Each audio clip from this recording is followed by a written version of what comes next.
জমিনে পা উঁচু করেছে, সেই পা আল্লাহর আজিমে পৌঁছিয়ে দিয়েছে। আল্লাহ তার রাসূলকে এতটাই ভালোবাসতেন, এতটাই সম্মান দিয়েছিলেন।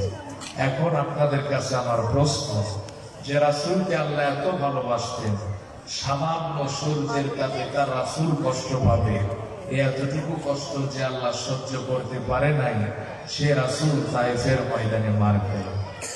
কথা বলেন, রাসূলের রক্তে তায়েফের জমিন ভিজল।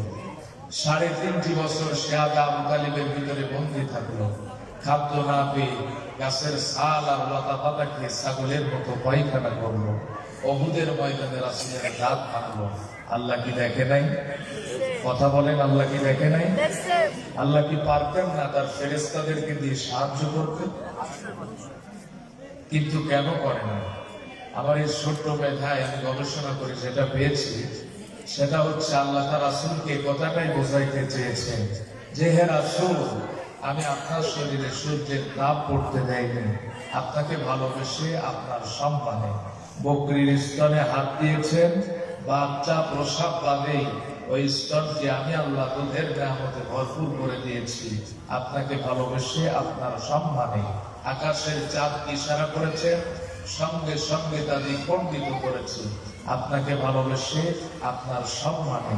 জমিনে পা উঁচু করেছেন, সেই পা আমি আল্লাহর আজিমে পৌঁছিয়ে দিয়েছি, আপনাকে ভালোবেসে আপনার সম্মানে। আপনাকে দিয়েছি, আপনাকে আরো দেব, কিন্তু আপনার কাছ থেকে একটি জিনিস নেব, একটি বিষয়ে আপনি রাসূলের সঙ্গে আমি আল্লাহর কোনো আপোষ নাই। সেটা হচ্ছে যে মিশন বাস্তবায়নের জন্য আমি আল্লাহ আপনাকে পৃথিবীতে পাঠিয়েছি, লিইয়ুযহিরাহু আলা দ্বীনি কুল্লি, সকল মতাদর্শের উপর আমার দিন বিজয়। এই মিশন বাস্তবায়ন করতেছে আপনার শরীর থেকে রক্ত ঝরলো নাকি আপনার দাঁত ভাঙলো নাকি আপনার জীবন গেল, এটা দেখার বিষয় আমি আল্লাহর না। আমি আল্লাহ দেখতে চাই লিইয়ুযহিরাহু আলা দ্বীনি কুল্লি, সকল মতাদর্শের উপর আমার জমিনে আমার দিন বিজয়। আওয়াজ তুলে বলুন, কথা ঠিক কিনা? রাসূল নয়, সাহাবা নয়, এই মিশন বাস্তবায়নের দায়িত্ব আমাদের। কথা বলেন। আর এই মিশন বাস্তবায়ন করতেছে আমার নবী যদি পেটে 2টা পাথর বাঁধতে পারে, আমার পেট তো তার চাইতে বেশি দামি নয়। আর আমার নবীর দান মোবারক যদি শহীদ হতে পারে, আমার দাঁত তো তার চাইতে বেশি দামি নয়। আর আমার নবীর চেহারায় যদি থুতু পড়তে পারে, আমার চেহারা তো তার চাইতে বেশি দামি নয়। আর আমার নবীর শরীর থেকে যদি রক্ত ঝরতে পারে, কসম আল্লাহ, আমার রক্ত তার চাইতে বেশি দামি নয়। আর আমার নবীর চাচাকে যদি 70 টুকরা করে তার কলিজা চিবিয়ে খাওয়া হতে পারে, আমার বাপ চাচা তার চাইতে বেশি দামি নয়। আরে আমার নবী যদি কাবা থাকতে পারে, কসম আল্লাহ, আমার ঘর, আমার মসজিদ, আমার মাদ্রাসা, এমনকি আমার দেশ তার চাইতে বেশি দামি নয়। প্রয়োজনে শহীদ হবো, আমার স্ত্রী বিধবা হবে, আমার সন্তান এতিম হবে, আমার মায়ের কোল খালি হবে, কিন্তু আজকের এই ময়দান থেকে আমার আল্লাহকে সাক্ষী রেখে বলে যাবেন, আল্লাহ যে কোনো মূল্যে তোমার জমিনে তোমার দিনকে বুলন্দিত হতে দেব না। কারা কারা রাজি আছেন? জীবন দেওয়া বসে থাকা নয়, সে কোনদিন আসবে না রে করো যদি ভয়। বিপ্লব মানে জীবন দেওয়া বসে থাকা নয়, সে কোনদিন আসবে না রে করো যদি ভয়। আসবে বিজয় রক্ত আর জীবনের বিনিময়, আসবে বিজয় রক্ত আর জীবনের বিনিময়। বিপ্লব মানে জীবন দেওয়া বসে থাকা নয়, সে কোনদিন আসবে না রে করো যদি ভয়। ঠিক কিনা? লড়াইয়ের ওই ময়দানেতে যেতে তোমাকে হবে, প্রয়োজনে সব রক্তটুকু জমিনেই ঢেলে দিবে। লড়াইয়ের ওই ময়দানেতে যেতে তোমাকে হবে, প্রয়োজনে সব রক্তটুকু জমিনেই ঢেলে দিবে। তবুও তোমার লড়তেই হবে, মানিবে না পরাজয়। বিপ্লব মানে জীবন দেওয়া বসে থাকা নয়, সে কোনদিন আসবে না রে করো যদি ভয়।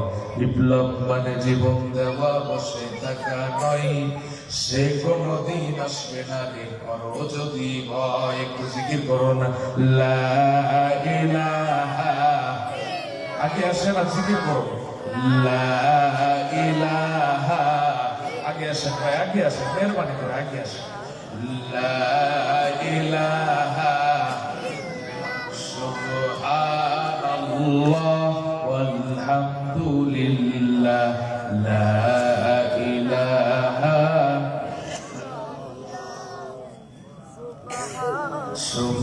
সুবহানাল্লাহ আলহামদুলিল্লাহ লা ইলাহা ইল্লাল্লাহ সুবহানাল্লাহ আলহামদুলিল্লাহ লা ইলাহা সুবহানাল্লাহ। ঠিক আছে, সুবহানাল্লাহ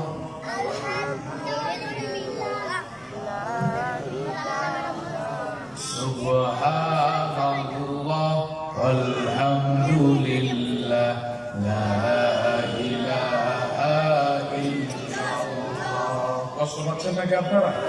রাগ করছেন? সুতরাং যতদিন পর্যন্ত সকল মতাদর্শের উপর আল্লাহর জমিনে আল্লাহ দিন বিজয় না হবে, ততদিন পর্যন্ত সমাজ থেকে সুদ, ঘুষ, জেনা, ব্যভিচার, অন্যায়, অত্যাচার, জুলুম, নির্যাতন বন্ধ হবে? আরো আস্তেকর হবে?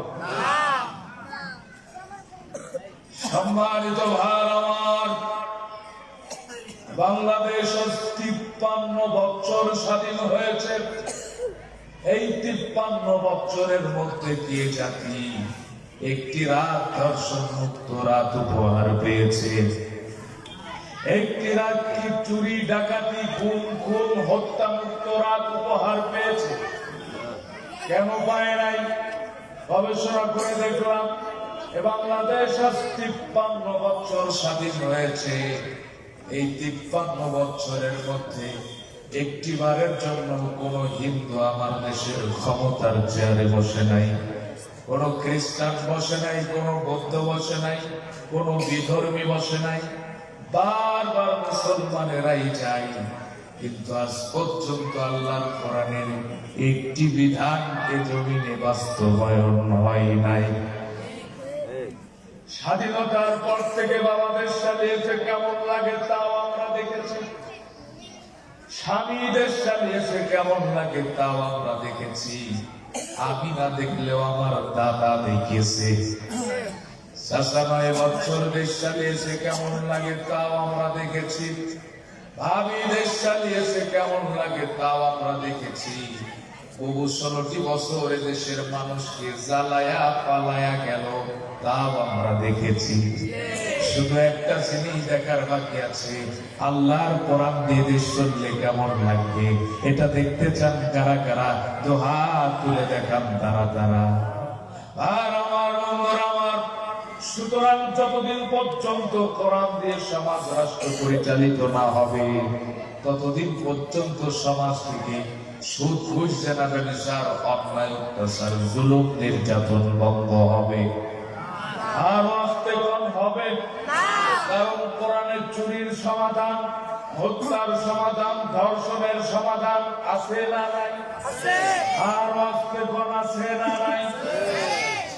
আল্লাহর কোরআন বলছেন, আয-যানিয়াতু ওয়াজ-যানি ফাজলিদু কুল্লা ওয়াহিদিন মিনহুমা মিআতা জালদা। আল্লাহর কোরআন বলছেন, জেনামুক্ত সমাজ যদি করতে চাও, জেনাকার আর জেনাকারিনীকে পাথর নিক্ষেপ করে দুনিয়ার বুক থেকে বিদায় করে দাও। আর যদি আমার দেশে জেনার বিচার এটা প্রতিষ্ঠিত থাকতো, 5 বছরের ছোট্ট মাসুম বাচ্চা থেকে শুরু করে 60 বছরের বৃদ্ধা দর্শিত হওয়া তো দূরের কথা, এদেশের দুষ্ট লম্পট যুবকদের স্বপ্নদোষ পর্যন্ত বন্ধ হয়ে যেত। একটা হারবালের ট্যাবলেটের দরকার হতো না। চুরি মুক্ত সমাজ কেমনে গড়বেন, এর সমাধান কোরআনে আছে না নাই? আর আস্তে কোন আছে না নাই?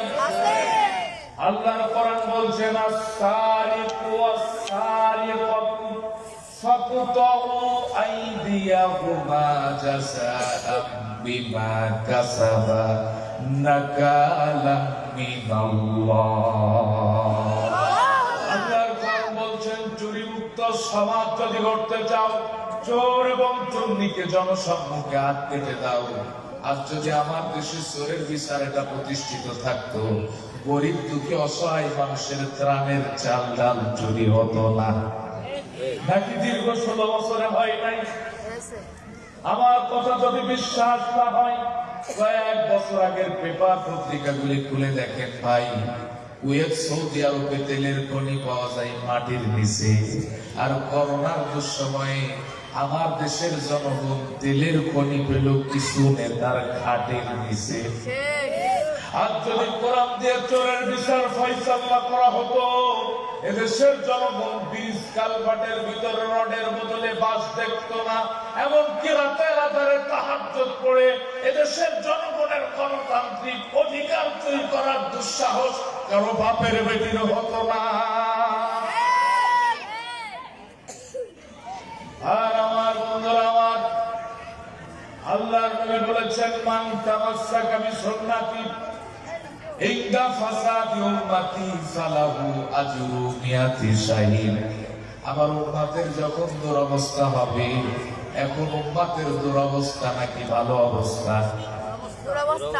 এই দুরবস্থার সময় আমার যে উম্মত আমার একটি মৃত সুন্নাতকে জিন্দা করতে পারবে, এর আমল নামায় 1-2টা নয়, 100 গলা কাটা শহীদের সওয়াব দান করা হবে।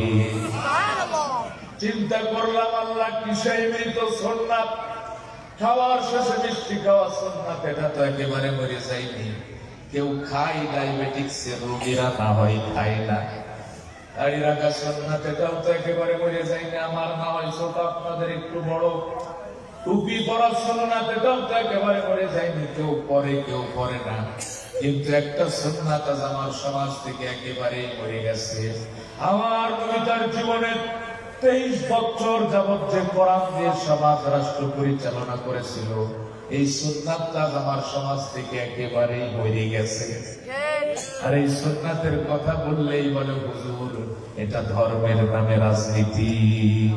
আমার নবী তার জীবনের 23 বছর যাবৎ যে আমলটি করলে, এটা যদি রাজনীতি হয়, তাহলে তো খাওয়ার শেষে মিষ্টি খাওয়াও রাজনীতি, দাড়ি রাখাও রাজনীতি, টুপি পরাও রাজনীতি। আওয়াজ তুলে বলুন, কথা ঠিক কিনা? আর আমার বন্ধুরা, আমার একটা কথা কান খাড়া করে শোনেন। কোরআনের 6666 আয়াত। কেউ যদি মুসলমান হতে চায়, নিজেকে একজন সাচ্চা মুসলিম দাবি করতে চাই, এর কোরআনের 6666 আয়াতই মানা লাগবে। কিন্তু কাফের হওয়ার জন্য 6666 নয়, 6665 আয়াত স্বীকার করে, আর একটি মাত্র আয়াত অস্বীকার করে, সে কি মুসলমান থাকতে পারে? একটি মাত্র আয়াত অপছন্দ করে, তাও কি সে মুসলমান থাকতে পারে? এবার আপনারাই ফতোয়া দেন। আমাদের সমাজে তো এমন নামাজের অভাব নাই, নামাজ পড়তে পড়তে কপাল কালো করে ফেলেছেন। আল্লাহর কোরআন দিয়ে নামাজ পড়তে বড় পছন্দ হয়, এমন হাজির অভাব নাই। লক্ষ লক্ষ টাকা খরচ করে প্রতি বছর হজে যায়, আল্লাহর কোরআন দিয়ে হজ করতে বড় পছন্দ হয়। এমন নেতার অভাব নাই, প্রতি রমজানে খতম তারাবির সামনের কাতারে দাঁড়ায়, আল্লাহর কোরআন শুনতে বড় পছন্দ হয়। কিন্তু আল্লাহর কোরআন দিয়ে সমাজ রাষ্ট্র পরিচালনার কথা বললেই বড় পছন্দ হয়। সরাসরি আল্লাহর ফতোয়া, ওয়ামান লাম ইয়াহকুম বিমা আনজালাল্লাহ, যারা আমার একটি মাত্র বিধানকে অস্বীকার করে বা পছন্দ করে, ফাউলাইকা হুমুল কাফিরুন, এরা কাফের। ফাউলাইকা হুমুল ফাসিকুন, এরা ফাসিক। ফাউলাইকা হুমুল যালিমুন, এরাই সমাজের সবচাইতে বড় জালেম। আর আমার বন্ধুরা, আমার শুধুমাত্র দাঁড়িয়ে রাখলে যদি জান্নাত পাওয়া যায়, কবিগুরু রবীন্দ্রনাথ ঠাকুর তো জান্নাতুল ফেরদাউস পায়। আমাদের পার্শ্ববর্তী দাদা নরেন্দ্র মোদী, এদিন ফেসবুকে দেখলাম দাড়ির যে মহল, পরিচয় গোপন করে যদি বাংলাদেশের কোন মসজিদে যায়, মসজিদের প্রতি স্যালুট দিয়ে বলবে, সামনে যান ভাই।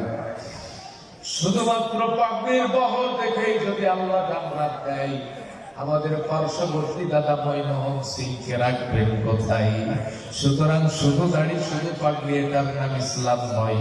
ব্যক্তিগত জীবনে, সামাজিক জীবনে, রাজনৈতিক জীবনে কোরআন মেনে চলার নামই হচ্ছে ইসলাম আর মুসলমান। আর আমার বন্ধুরা, আমার এই কোরআন বিজয়ের আন্দোলন সাহাবারা কিভাবে করেছিল লক্ষ্য করে শুনুন। আল্লাহর নবীর একজন সাহাবী নাম আব্দুল্লাহ ইবনে উম্মে মাকতুম রাদিয়াল্লাহু তাআলা আনহু। অন্ধ মানুষ চোখে দেখতে পায় না, দৃষ্টিশক্তি নাই। আজ তো আমাদের সমাজে যারা অন্ধ, প্রতিবন্ধী, অটিস্টিক, সমাজের মানুষের কাছে এরাই সবচাইতে বেশি নির্যাতিত, লাঞ্ছিত, বঞ্চিত, অবহেলিত। কিন্তু আল্লাহর নবীর অন্ধ সাহাবী আব্দুল্লাহ ইবনে উম্মে মাকতুম রাদিয়াল্লাহু তাআলা আনহু কোরআন বিজয়ের আন্দোলন করেছিল, যার কারণে আল্লাহর এতটাই প্রিয় মাহবুব বান্দা হয়েছিল, যার ব্যাপারে আল্লাহ কোরআনে এক দুইটা নয় 16টি আয়াত নাযিল করেছে। আল্লাহর নবী একদিন আরবের বড় বড় কাফের নেতা আবু জেহেল, আবু লাহাব, উতবা, সায়বা, ওয়ালিদ ইবনে মুগীরা, এই সমস্ত বড় বড় কাফের নেতাদের সঙ্গে সংলাপ করেছেন, তাদেরকে দিন বোঝানোর চেষ্টা করছেন। ঠিক এরকম একটি গুরুত্বপূর্ণ মুহূর্তে অন্ধ সাহাবী আব্দুল্লাহ ইবনে উম্মে মাকতুম রাদিয়াল্লাহু তাআলা আনহু হাজির হলেন। ডাক দিয়ে বললেন, ইয়া রাসূলুল্লাহ, ইয়া হাবিবাল্লাহ, একটা বিষয় জানতে চাই। আল্লাহর নবী বললেন, আব্দুল্লাহ একটু পরে এসো। তিনি আবার ডাক দিয়ে বললেন, ইয়া রাসূলুল্লাহ, ইয়া হাবিবাল্লাহ, একটা বিষয় জানতে চাই। আল্লাহর নবী বললেন, আব্দুল্লাহ একটু পরে এসো। তিনি তো অন্ধ মানুষ, চোখে দেখতে পায় না, দৃষ্টি শক্তি নাই। আল্লাহর নবী কোন অবস্থায় আছে, কোন হালাতে আছে, এটা তো তিনি বুঝতে পারছেন না। যার কারণে আবার ডাক দিয়ে বললেন, ইয়া রাসূলুল্লাহ, ইয়া হাবিবাল্লাহ, একটা বিষয় জানতে চাই। আল্লাহর নবী একটু গুরু বঞ্চিত করলেন, রাগান্বিত হলেন। এই জন্য আল্লাহর নবী গুরু বঞ্চিত করে নাই যে আমি আরবের বড় বড় কাফের নেতাদের সঙ্গে সংলাপ করেছি, আর এরকম একটি গুরুত্বপূর্ণ মুহূর্তে সামান্য একজন অন্ধ ব্যক্তি সে আমাকে ডিস্টার্ব করছে। এই জন্য আল্লাহর নবী গুরু বঞ্চিত করে নাই, রাগান্বিত হয় নাই। বরং আল্লাহর নবীর লক্ষ্য উদ্দেশ্য ছিল আরবের যে বড় বড় কাফের নেতাদেরকে হাতে পেয়েছি, তাদেরকে যদি দিন বোঝা, দিনের ছায়াতলে আনতে পারি, গোটা আরব দিনের ছায়াতলে প্রবেশ করবে। কিন্তু আব্দুল্লাহ ইবনে উম্মে মাকতুম তো আমার কাছের মানুষ, তার প্রশ্নের জবাব তো আমি কিছুক্ষণ পরেও দিতে পারবো। আল্লাহর নবীর লক্ষ্য উদ্দেশ্য ছিল এটা। সঙ্গে সঙ্গে আল্লাহ কোরআনের আয়াত নাযিল করলেন, আবাসা ওয়া তাওয়াল্লা আন জাআহুল আ'মা ওয়া মা ইউদরিকা লাআল্লাহু ইয়াযাক্কা। সঙ্গে সঙ্গে আল্লাহ কোরআনের আয়াত নাযিল করে বললেন, নবী আপনি কেন গুরু বঞ্চিত করেন, আপনি কেন রাগান্বিত হন? এটা তো উপদেশ বাণী, যার ইচ্ছা সেখান থেকে উপদেশ গ্রহণ করবে, যার ইচ্ছা সে গ্রহণ করবে না। কাউকে জোর করে উপদেশ দেওয়ার জন্য তো আপনাকে পাঠানো হয় নাই। কিন্তু যেখান থেকে উপদেশ গ্রহণ করতে চাই, নবী হে আপনি কেন তার উপর গুরু বঞ্চিত করেন, রাগান্বিত হন? এইরকম ভাবে অন্ধ সাহাবী আব্দুল্লাহ ইবনে উম্মে মাকতুমের ব্যাপারে আল্লাহ কোরআনে এক দুইটা নয় 16টি আয়াত নাযিল করেছে। আমার মনে বড় কৌতূহল জাগলো, প্রশ্ন জাগলো যে অন্ধ সাহাবী আব্দুল্লাহ ইবনে উম্মে মাকতুম কি এমন আমল করত সে তার ব্যাপারে আল্লাহ কোরআনে এক দুইটা নয় 16টি আয়াত নাযিল করলো। আমি তার জীবনী পড়া শুরু করলাম, তার জীবনী পড়তে পড়তে অবাক হলাম। এক পর্যায়ে তার ইমানি জজ্বা দেখে বাকরুদ্ধ হয়ে পড়লাম। হযরত ওমরের জামানায় মুসলমানরা গাজওয়ায়ে কাদেসিয়া যুদ্ধের ময়দানে যাওয়ার জন্য প্রস্তুত হচ্ছে। এই সংবাদ অন্ধ সাহাবী আব্দুল্লাহ ইবনে উম্মে মাকতুমের কানে পৌঁছানো মাত্রই দৌড়াইতে দৌড়াইতে হযরত ওমরের দরবারে হাজির হলেন। ডাক দিয়ে বললেন, আমিরুল মুমিনিন খলিফাতুল মুসলিমিন ওমর, আমার কাছে সংবাদ এসেছে মুসলমানরা গাজওয়ায়ে কাদেসিয়ায় যুদ্ধের ময়দানে যাওয়ার জন্য প্রস্তুত হচ্ছে। ওমর, আজ আমি তোমার দরবারে একটা দরখাস্ত নিয়ে এসেছি, আমার দরখাস্ত মঞ্জুর করা লাগবে। হযরত ওমর বললেন, আব্দুল্লাহ তোমার দরখাস্ত পেশ করো। অন্ধ সাহাবী আব্দুল্লাহ ইবনে উম্মে মাকতুম ডাক দিয়ে বললেন, আমিরুল মুমিনিন খলিফাতুল মুসলিমিন ওমর, আল্লাহর নবী যখন এই পৃথিবীতে জীবিত ছিল, সাহাবাদেরকে নিয়ে যখন যুদ্ধের ময়দানে যেত, আমি দয়ার নবী মায়ার নবীর সামনে দাঁড়িয়ে বলতাম, নবী গো, আমিও যুদ্ধের ময়দানে যেতে চাই। দয়ার নবী মায়ার নবী আমার মাথায় হাত বুলায়া মসজিদে নববীর ইমামতির দায়িত্ব দিয়ে যেতেন আর বলতেন, ও আব্দুল্লাহ, মদিনার যত অসুস্থ মানুষ আছে, যত বৃদ্ধ মানুষ আছে, যত ছোট্ট ছোট্ট মাসুম বাচ্চা আছে, তুমি তাদের দেখাশোনা করবা, তাদের ইমামতির দায়িত্ব পালন করবা। দয়ার নবী মায়ার নবী আমার মসজিদে নববীর ইমামতির দায়িত্ব দিয়ে যুদ্ধের ময়দানে যেতেন।